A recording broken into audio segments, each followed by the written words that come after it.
Hey, what's up, everybody? Today, I want to talk about Succession Season 4, Episode 3, Connor's Wedding. The way I like to do these videos is I like to usually give like 10 different things that we learned about an episode, kind of analyzing and quasi-recapping it, but today is the day that we're going to have the fourth episode, the very next episode, so I'm obviously behind the 8 ball on that, so I'm only going to do 5 things that we learned from the last episode, as well as 6 questions that I have for this next episode and for the remainder of the series and the season. So let's jump into it. The first thing that we learned in the last episode, Connor's Wedding, is that they fooled all of us, or at the very least, they fooled me. I don't know about you, but Logan's death surprised me a lot. I did not see it coming this soon in the season. And yes, I know the name of the show is called Succession, and I know that Jesse Armstrong, the showrunner, the creator, said in a February interview to the New Yorker, quote, there's a promise in the title of Succession, obviously hinting at the need for there to be a succession in the show. And yes, Logan had health issues for the duration of the show from the very first episode, the first season. Yet for some reason, I thought he would stick around for more or even the entirety of the final season. It was hard for me to imagine a show without Logan as the focal point. Yet to everyone's surprise, especially to my surprise, and given the reaction that I saw on social media and some articles that I've read, most people did not see his death coming this soon in the season. So kudos to them for giving us a surprise. Kudos to them for keeping it under wraps and not having that leak out, because I really didn't see anyone say that they got spoiled because someone on the show leaked what was going to happen to Logan. And it's also going to create a big void, which creates a lot of questions about how the next 6 episodes are going to go in the show. The second thing that we learned in the last episode is that the Roy kids were never able to outsmart, outwit, or outmaneuver their dad. For all the scheming and the plotting that they did over the last, 3.5 seasons to take over his role, they could not do it on their own. The only way they were ever able to succeed him and to get rid of him was for, of course, his death. Yes, they were able to outbid him in that Pierce deal, but as Logan said, congrats, you were able to say a higher number. So that wasn't outsmarting him at all. That was, again, just saying a higher number. So the kids were never kind of able to get over the shadow of their dad and really outsmart him. The third thing that we learned in the last episode is that Connor has a great acceptance of his relationship with his dad and his now marriage with Willa. Right after he found out that his dad died, his immediate reaction was, quote, "He never even liked me." Now, yes, seconds later, he did backtrack on that and he said, "Oh yeah, you know what? I think he did love me." But I think his immediate reaction that he never even liked me, I think that was his most sincere, and I think that's what he believed in the bottom of his heart. With Willa, he asks, "Are you only with me for my money?" And she gives a pretty honest answer. She says, "Yes, I like the money. I like the lifestyle. I like the comfort level that I can get with you." But she does like him, and she has no intentions, at least right now, of running away, and she wants to be with him. Through both of those events, I think that Connor surpassed all of the other kids in finding acceptance with his life. He seems like he found peace with his relationship with his dad, Logan, and he has peace with Willa, that he really does think that she wants to be with him, at least for now, and that's enough for Connor. And he probably handled himself the best out of any of the kids in this episode. So I think that's something for us to keep an eye on in terms of how are the kids going to react without Logan around. All right, the fourth thing that we learned is that the other kids, Roman, Shiv, Kendall, they all understandably had very mixed feelings about the loss of Logan. Logan had just forced Roman to fire Jerry, and Roman was quite upset about that, leaving a voicemail for Logan, calling him the C word. Don't want to get violated or kicked off YouTube, so I'm not going to say that word. And now Roman wonders if their dad, Logan, heard that voicemail while he was in the bathroom, if he heard that voicemail on the plane at all, and if that was the very last thing that his dad heard from his voice. So Roman is very upset about that. Shiv was obviously strung along by Logan over the last season or two, who pretended that she would be the successor only for him to never fully embrace that idea, even though it was his idea. And to make matters even worse, Logan gave Tom some mean-spirited advice to call up the top divorce attorneys in an effort to deny Shiv the ability to get good representation in those divorce proceedings. So Shiv has those mixed emotions as well.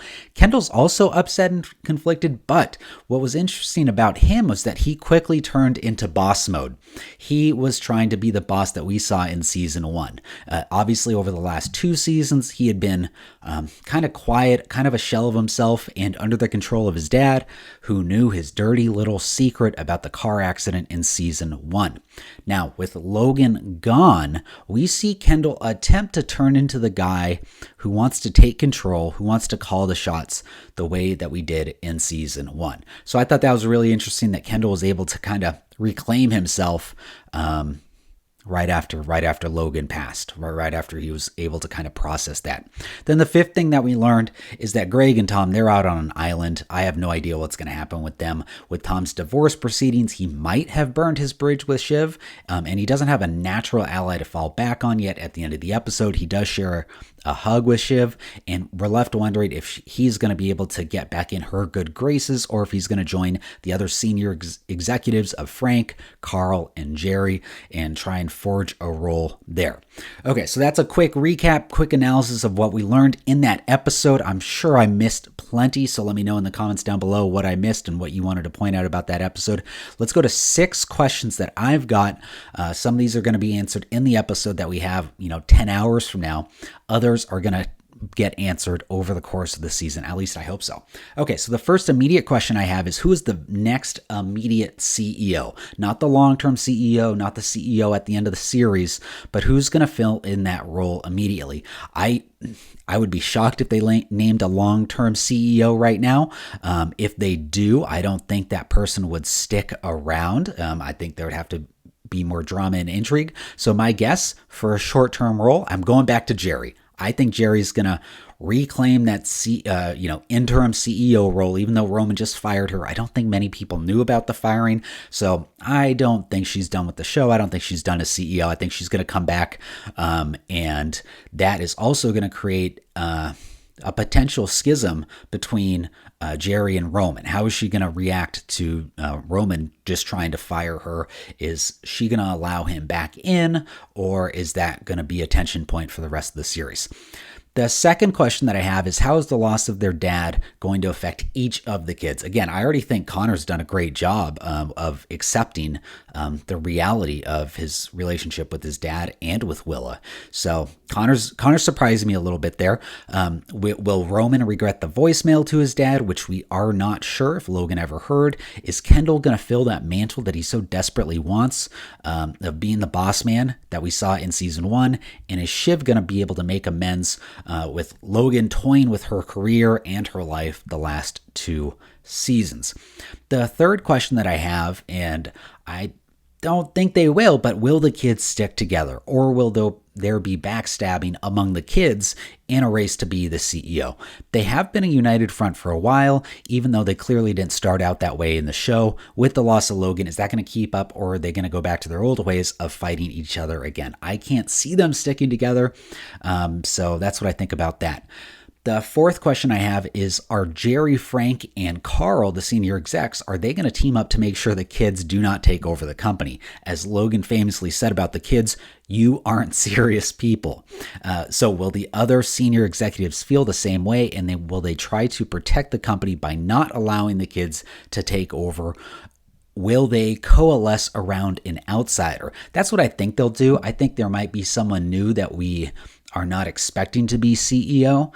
And that kind of goes into my next question, which is question number 5. Will Matsson back out of the deal that he has, and will the Pierce deal fall apart as well? I think we'll get some answers to that question later tonight. I also wouldn't be surprised if, maybe either Matsson or Pierce go through with their deals, and maybe Matsson in particular says, I want I want to be the CEO now.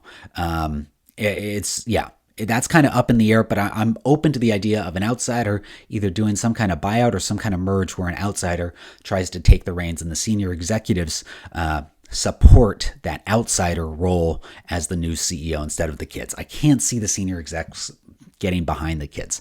And then the last question that I have, and I'm having a little bit of a brain fart in this question, but how many other people know about Kendall's car accident from season 1, and how is that going to come back into play? I would be shocked if we don't hear about that, and if that's not a plot line over these next few episodes.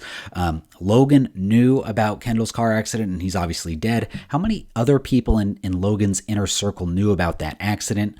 Obviously, the siblings know that Kendall confessed to this accident because he did so at the end of season 3, which, by the way, was probably my favorite episode of the entire series, or favorite scene of the entire series. I thought Jeremy Strong's performance in that scene, confessing to his siblings, was absolutely incredible. It was pitch perfect. And so how's that accident going to play into the rest of the season? How's that going to affect Kendall and his quest to become the next CEO? So that's all I've got for tonight, guys. I'm really excited to see this episode. Let me know what you think, what questions are remaining, analysis of Connor's wedding down in the comments below. For this 4th episode, I'm going to try and get this one out much quicker in advance, hopefully Monday, Tuesday, or Wednesday. So hope you like this video. Hope you subscribe to my channel, and I will see you next time. Bye.